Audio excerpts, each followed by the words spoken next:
Good evening, everybody. It was another big night of high school basketball. One of the biggest girls' games was Ottumwa and Indianola. Kamity Ray was at tonight's game. Yes, I was. Tonight was Teacher Appreciation Night at Ottumwa. Let's see if the game was worthy of the teacher's appreciation. The girls had some trouble dealing with the full court press. Megan Black put the Bulldogs on the scoreboard with a jump shot on the wing. Then Carissa Height used her height, got the bucket and the foul. It wasn't enough to give the Bulldogs the edge, though. The girls lost 48-17. It was homecoming in Atlanta as the Hornets were hosting Novinger.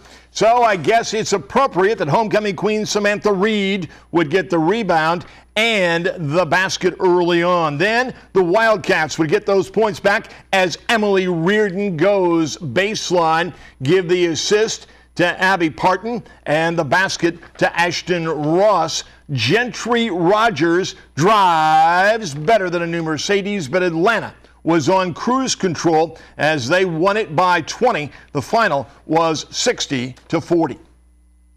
The Schuyler County girls facing off against Knox County, both looking for a share of the Tri-Rivers Conference League. Starting off with Knox County in the third, they get it the steal and dish to Michaela Miller. She gets past the defender for the deuce.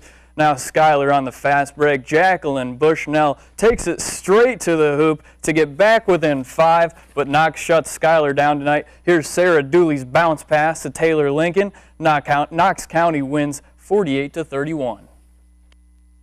It was a nice win for us. You know, our district is so close this year, and everyone has at least 2 losses, and that puts us a tie with 2 losses with Scotland.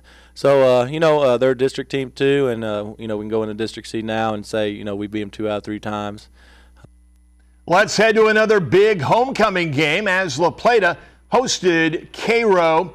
La Plata in white. McKay Belt goes baseline 4-2. Here's more great individual play.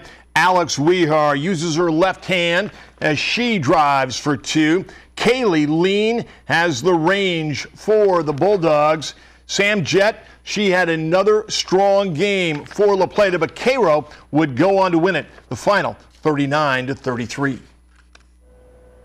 Back to Ottumwa, the Bulldog boys only had 1 win under their belt going into tonight's game against Indianola. Leading the Bulldogs to their first score was Austin Walker with a nice little baseline jumper. Then teammate Carter Burns puts the ball on the floor and pulls up for 2. The Bulldogs started off strong, but unfortunately it didn't last long enough. They're still looking for that second win. The final score tonight was 42-32. Over the Knox County boys taking on Schuyler. Knox looking to get a big W on court warming. Here's Knox getting it down low to Lee Tegg in double coverage. He puts his geometry class to work, getting the angle off the glass. To Schuyler's Drew Bruner doing it all by himself on the drive, turning it into a nice little and one. But Knox puts it on here with the fast break. Donovan Edwards with the juke and easy lay-in. Knox wins 63-37.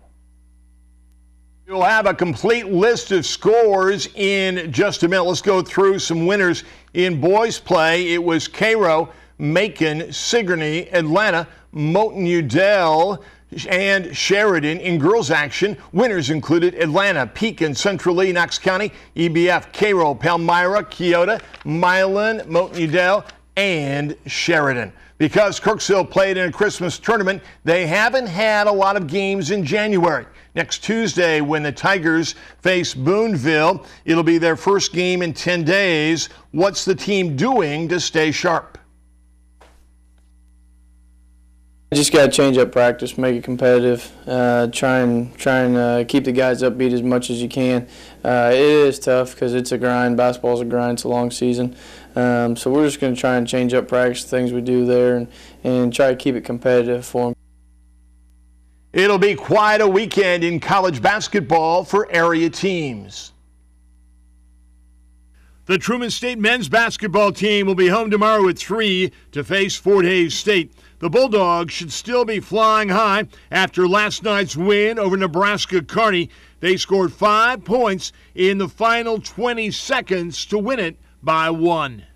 Mike gets the offensive rebound. We're down 5 with, 15, 20 seconds in the game and just kept playing. He got the first one blocked and just continued to play. Got the second one, stuck it in, and was able to get fouled and make the free throw to give us a chance to put us in a situation. And he didn't give up. He didn't quit on the play. So from that standpoint, I was really proud of Mike. And then at the end of the game, it was just a guy making a play. And I said last week that I'll continue to let Tom take those shots. I feel very comfortable with him doing that. And it was as tough a shot as he made really all night. And very fortunate to win the game, and we were able to close it out. The Truman State women's team will put its 12-game home winning streak on the line against a very good Fort Hays State team that was ranked nationally early in the year.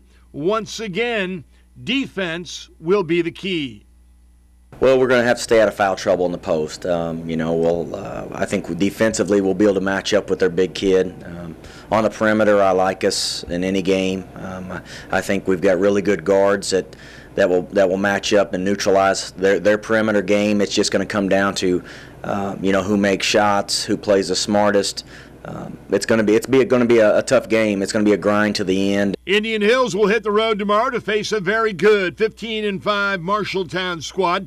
Both teams just played Southeastern. Marshalltown lost last Saturday, while the Warriors won by 12 on Wednesday. Saturday's game will be a matchup of styles. They have a lot of quickness from the guards, and so they'll really be able to ball handle, and so we have to eliminate that a little bit and try to keep them out of the paint. They really have some good creators for their team that way. Size will be an issue for them, whereas size for us is a big strength.